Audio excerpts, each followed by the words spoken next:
Welcome to Rep Your Brand, a podcast for B2B marketers who are looking to build their career through a strong personal brand. Rep Your Brand is hosted by Nick Bennett, one of LinkedIn's top voices on field marketing and personal branding. In each episode, Nick captures stories on how to overcome the challenges marketers face with growing their brand. So, if you're a marketer looking to open doors and create opportunities that you never thought were possible, then listen in to get tangible tips and strategies to build your very own personal brand. Hello, and welcome to another episode of Rep Your Brand, a podcast for B2B marketers who are looking to build their careers through a strong personal brand. I'm Nick Bennett. This podcast is brought to you by my friends at Motion. They're a done-for-you podcasting service for scrappy marketing teams in B2B tech. They're two of the nicest guys around, and the work that they do is truly world-class. You can find them at motionagency.io. And today, I'm super excited because it's another Boston guy.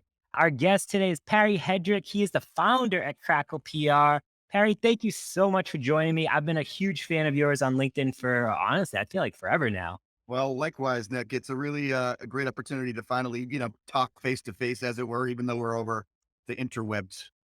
Absolutely. So, I want to kind of get into it. I feel like, you're a big proponent of having a personal brand. I feel like you understand it.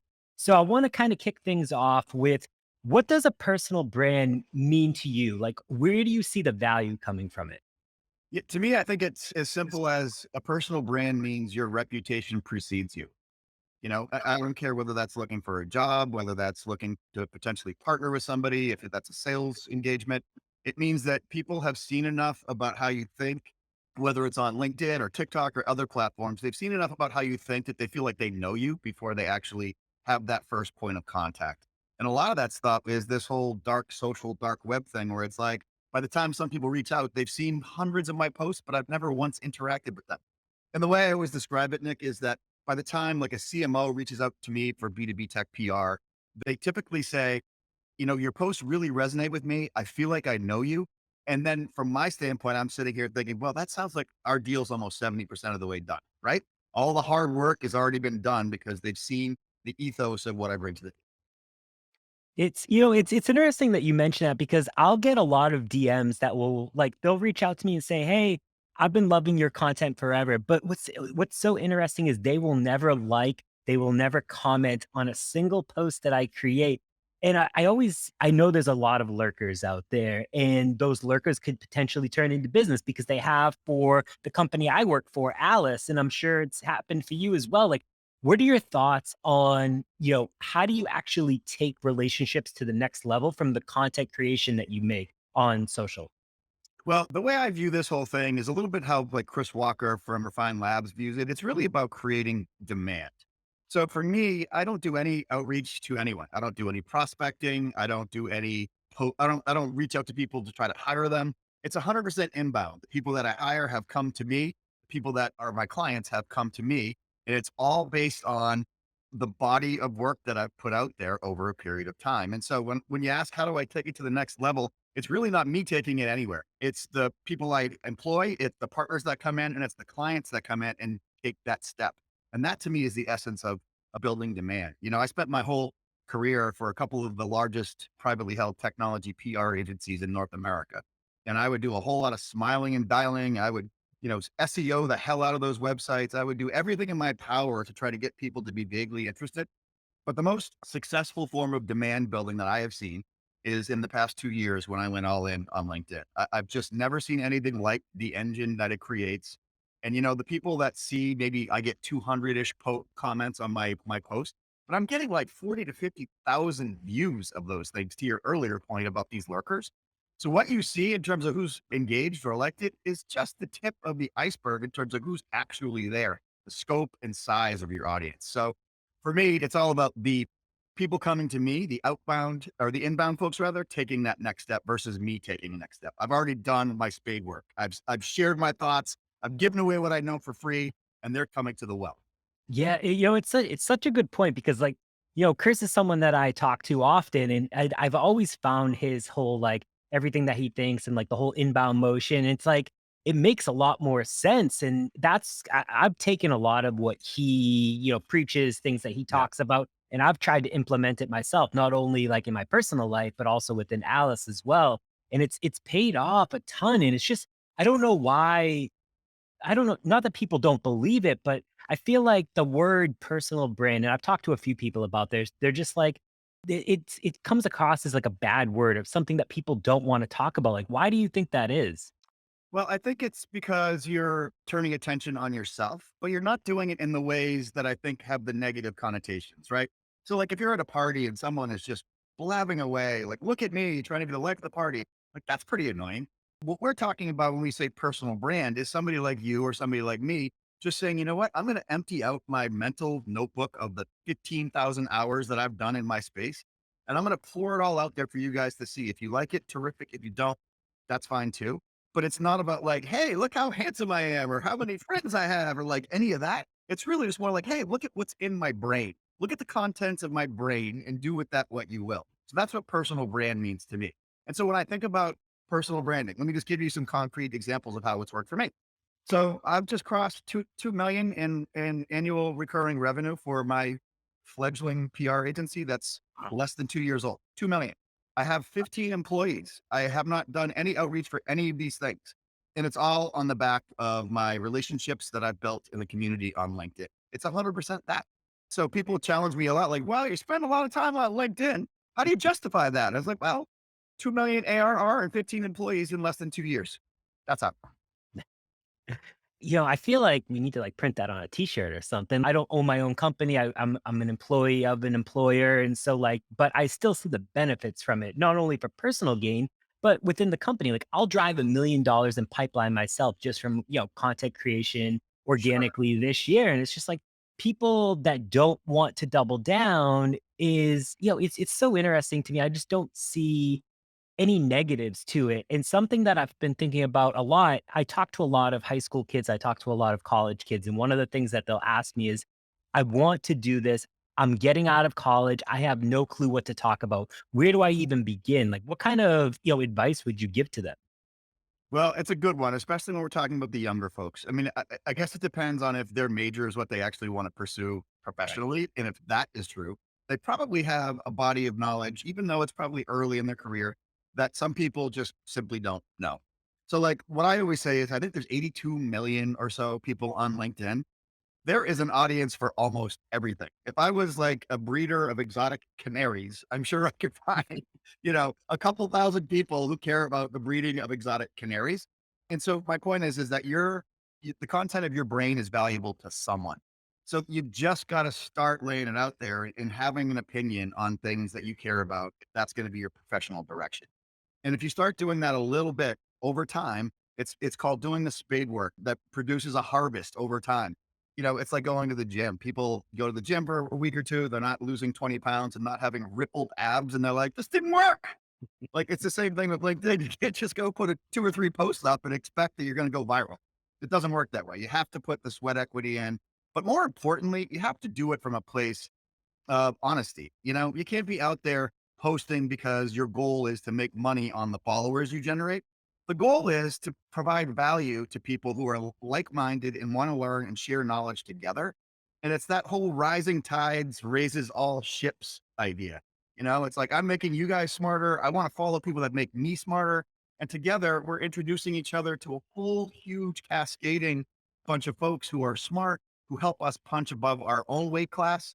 So I think when I think of the youngest folks, it really is just get started, start small, following smart people that are in the field they care about, learn as much as you can, add value when you can, and just be a good citizen. And over time, that really tends to lift everybody up.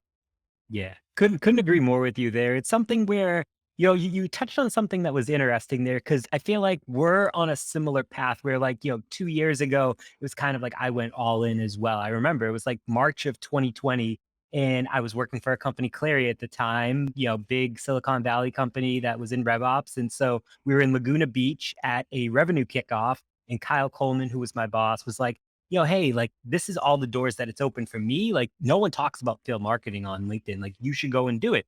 Put out Yeah. a challenge to his direct reports. And like I love competitive challenges. So I was all in. And it took me 6 months before I saw any traction and a year before I really started to see anything that was like, the tides were turning. Like for you, like what was that journey like from starting to when you saw the traction to when you actually start to see meaningful results? So I think a couple things. So there's some similarities there. I think one, when I started doing this about 2 years ago, it was when I launched my business in the bowels of the pandemic, and there was riots in the streets, and all that. And so I was looking for an outlet, something that I could do that could be a force for good. So I decided to create a PR agency that was working only with companies that are doing something demonstrably good. So that doesn't necessarily mean saving lives. It just means making people's lives easier, less friction, more collaboration, just a good company. So when I started, there weren't a lot of PR people on LinkedIn talking at all about PR. In fact, there still aren't. It's like alarming to me that still there are so many people that are in PR whose job it is to promote and to raise the awareness of all of these clients, yet they do nothing for themselves. It's the classic cobbler's children wear no shoes story. So I saw a lane, I saw an opening, and I just determined I was going to go out there and start kind of sharing the good, the bad, and the ugly about the PR space, right? So when I was working for other people, I was a little limited in terms of what I could say. But now that I started my own agency, I could share warts and all what's going on within the PR industry. And I think that touched a really big nerve for a lot of these folks. There's some things that aren't so great in PR. Some agencies are like sweatshops where they have you on 15 clients and you can't do anything well. Like there's a lot of dark underbelly stuff in the PR industry. So I started just being honest about the stuff no one ever talked about. And it was really then when I feel like, oh, I'm tapping into a vein here. People are hungry for just people telling the straight dope about things rather than just being like, I'm pleased to announce an award we won. Like, there's only so much mileage that's going to get you. But if you have a truth teller in your midst, people tend to gravitate towards that. So for me, that was the aha moment when I started talking about how, you know what, at the biggest agencies, guess where all the top talent goes? To the client that pays the most money. Shocking, right? Those kind of things were, for me, the catalyst to get more people engaged, more people to say, finally, someone's saying these things we've always known. So ideally, if you can find a lane where there's not a shitload of people already, and you can start revealing truths that maybe people know but are afraid to say out loud, that's for me where the accelerant comes. Yeah, no, I mean that's fantastic advice because I feel like, it's kind of like anything. Like you mentioned earlier, people get, they may do it for a month or 2 or 3 months and then they don't see any traction and then they stop. Or you do see some traction, you then fall off for a month and you have to start from square one again. I think the biggest thing everyone talks about this consistency. You have to show up day in and day out. Like how do you balance the consistency aspect with everything else that you have going on? Well, I'll tell you, I've shifted my priorities as a founder. We have, I don't know, 12 clients or something right now in tech, publicly traded companies, A rounds, B rounds, C rounds of funding, tech companies galore. I would spend initially probably 20 minutes a day on LinkedIn when I first started. But now that I'm seeing such incredible engagement and I have such a big community, I'm putting in an hour, sometimes 2 hours a day on this platform. And that's part of my job now. Because if I take my foot off that accelerator, then the inbound lead is probably not going to be as robust. The people who are looking to come work with us is probably going to start trickling away. So that's like, it's mission critical that what I'm doing every day. So I don't look at this as a frivolous exercise and like wasting time on social media. Like that's a core component of my job, Nick. One of the things I've been thinking recently is like with the efficacy and prevalence of LinkedIn and the deals that you're bringing in, your pipeline flow, my pipeline flow. I feel like some organizations should consider maybe having like a CLO, like a chief LinkedIn officer, or someone like that who is, the evangelist of the company, but with more of a formal job title around the LinkedIn experience. And I think that would sort of like tell people, you know what, this isn't some bullshit that we're doing to try to, you know, navel gaze. This is a mission critical platform where we're driving big results. So I don't know. Hope that answers your question. Yeah, no, it definitely does. And it's something, and that's actually why I wanted to change my title to like, so I lead evangelism and customer marketing. And so I think they do run in parallel, but I think the evangelism piece, you see all these executives from companies, you think of Sangram from Terminus or Ethan Bew from BombBomb. It's like, they're executives that have that evangelist type of role. But what about all those people that are ICs or directors that want to take a similar path? That think they could add value because of LinkedIn, because of other social media channels. So like, do you think that will become more prevalent where like we'll see non-executives take these types of roles? Yeah, I think we've already begun to see a few shots across the bow along those lines with companies like Gong, where they have motivated employees, and Gravy, where they had a bunch of people that were up there doing it. I think from my standpoint, whenever I'm in a new biz engagement with a new tech company, I ask specifically, like, what's the appetite for the C-suite and that everybody on down to get involved in LinkedIn? Are you guys organizationally open to that? Because I tell them there are huge dividends to be had if you kind of embrace that mindset. So for me, I try to ask the C-suite to query their people to find out who would opt in to be a part of the movement you're going to start creating on LinkedIn, which is not parroting the same thing. Everybody says the same thing, but rather getting engaged, building your own personal brand in an aggregate, rising the awareness of the company. And it's interesting. I'm hearing more and more of the C-suite folks saying they are down with that. They are ready to get started. They want to know how. They want to know how we can help with calendaring, how we can help them find the right voices.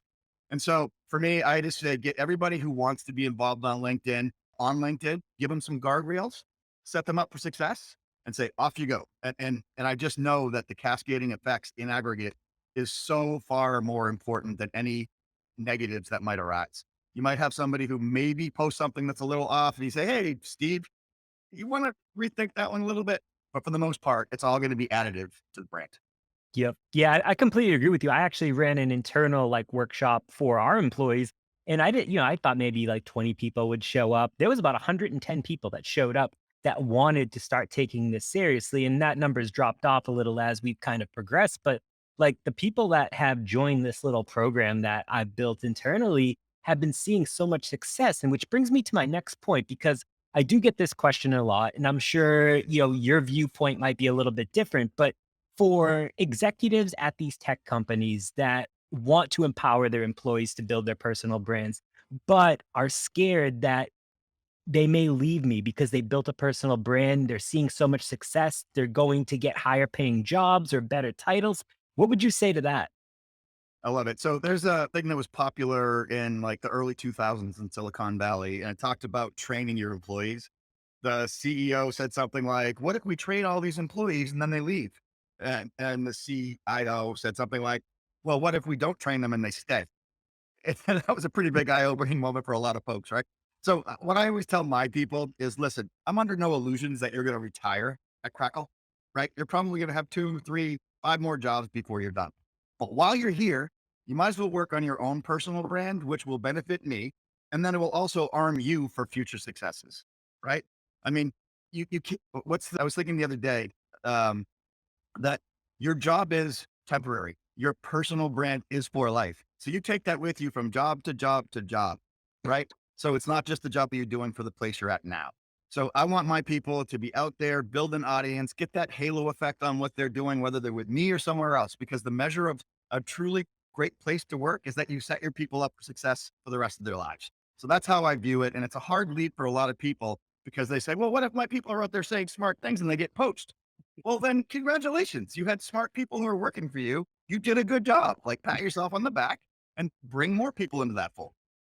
Exactly. Yeah. It's interesting because I feel like there's some, and maybe they just haven't, I don't want to say got with the times, but like some employers I feel like are still, I don't want to say against it, but they don't want people posting during work hours. It's usually the bigger companies, honestly, versus like the startups. Like, how do you get them to overcome the ability to just empowering their employees, like being okay with like it's a balance between the work you're doing throughout the day, but also replying on LinkedIn or TikTok or whatever your social media platform choice is? Yeah, I think part of that is metrics and showing examples of companies who are doing it well.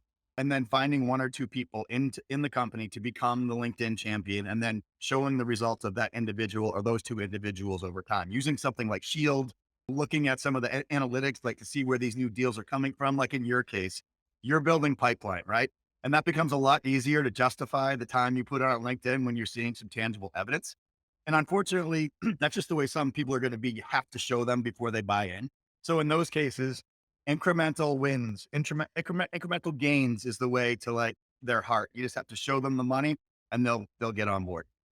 Yeah, no, I definitely agree with that. And let's talk about social platforms as a whole. Obviously, we both double down on LinkedIn, like, there's Twitter, Instagram, TikTok, all those things. Like, where do you plan on spending your time outside of LinkedIn for So business? it's Twitter and it's LinkedIn. I Okay. know that you have a TikTok game and that a lot of my colleagues are getting in on TikTok. I haven't gotten there yet. I haven't taken that leap, and I feel like I may, but I need to have, in my view, like a definitive point of view and like a vibe I'm bringing to that platform. If I start, I'm going to go all in. I'm not going to dabble. You know what I mean? I'm gonna, just like LinkedIn. Like I started and I went in. So with TikTok, I know that I'm leaving eyeballs on the table by not being there, and that frustrates me. And I'm also like at that inflection point where I'm like I'm a little more senior than a lot of these people that are out there. And so I don't want to be like that inauthentic dude who's trying to be like the cool dude on campus. So I have to have the right jam if I were to go on that platform. So I'm looking at it. I've dabbled with concepts for it, but I feel like I'm not there yet. So for me, it's LinkedIn and it's Twitter. And I'll tell you, like, I'm in a really good spot where I don't necessarily need a whole lot more business at the moment. Like, so I'm not sitting here thinking, how am I going to get more, eyeballs? But if and when that point comes, you'll see me on TikTok juggling. I'll be doing whatever I have to do. I love it. That's, for me, it's been interesting because like I was doing TikTok as more so of an experiment that I still don't 100% know like what my content plan for it is. It's honestly all over the place. I use it for my podcast. I use it Yeah. for just random stuff. And Whereas you like do a good job LinkedIn, with it, by the way. It's fun and entertaining. And so it's successful in and of itself for that reason. But good. yeah, it's well that and that's the thing. Like I just there's so many like you can't be everywhere at once. And especially as someone that is balancing like so much, it's like you have to spend your time in where you're going to make the biggest impact. And I just a lot of people want to be everywhere because I talk to a lot of other marketers that are in tech and they're just like, I need to be on Twitter, I need to be on LinkedIn, I need to be on TikTok. Instagram is where I'm doing some other stuff. But okay, you're on all these platforms. How are you also, doing your regular job? And then if you have a family, things like that, like how do you ultimately balance everything, I guess is my question. So I look at this as a little bit like PR, what I rail against, which is spray and pray, right? You're just trying to cover as much ground as possible, hoping that something sticks. Also, use this analogy, talking about like, I'm not sure if you're a foodie, but I love food. I love going to great restaurants. And one of the things that almost all the great restaurants have in common is that they have a small handful of main courses and they crush them. They are delicious. People go there for that. Maybe they have a certain special, but they don't have 400 things all over the menu because you can't possibly do 400 things well, right? So this isn't an exercise in copping out if you're a really great chef. Rather, it's doubling down on excellence. That small handful of meals that they really do a great job with is a commitment to excellence. And for me personally, and for the executives that I talk with and work with, I always caution against trying to go too broad, and doing a piss poor job on some of those platforms. Honestly, you'd rather not be there than be there poorly. So for me, it's master one, move on to another, master that. And if you still feel like you have the bandwidth, the appetite, and capacity to move on, then great, embrace and extend. But until you feel like you have those arms and legs and the fortitude to sort of crush the next platform, stay where you are. That's my advice. That's fantastic advice, honestly. And I know we're coming up on time. So I want to ask you just kind of one last question before we get into kind of some, additional like where we can find you. So if you were to give one piece of advice to a B2B marketer who's probably in tech, to just get out there and start doing it, creating content, what would you say to them just to kind of make their lives easier? Yeah, there is an audience for you. Like it's that simple. People have a lot of difficulty overcoming their fear of posting, thinking that maybe I'm not going to get any engagement. Maybe what I'm saying isn't that smart.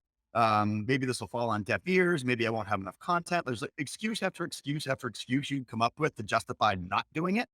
But there is an audience for you. I don't care what B2B space you're in. Someone will care and someone can relate and you can build your community. But the way to start, if you're too sort of timid to post yourself, is to go start engaging on other people you admire on their comment feeds and start just engaging authentically with them. Do you like that? A post? Great. Say so. Do you disagree slightly? Add your feedback. And over time, you'll start getting a little bit of confidence in your ability to interact with folks and you begin to kind of get the cadence and the rhythm of the platform. That's a really easy way to kind of boil the frog, which if you don't know that expression, it means put a frog in a cold pot of water and you just slowly turn the temperature up over time so they don't realize they're boiling.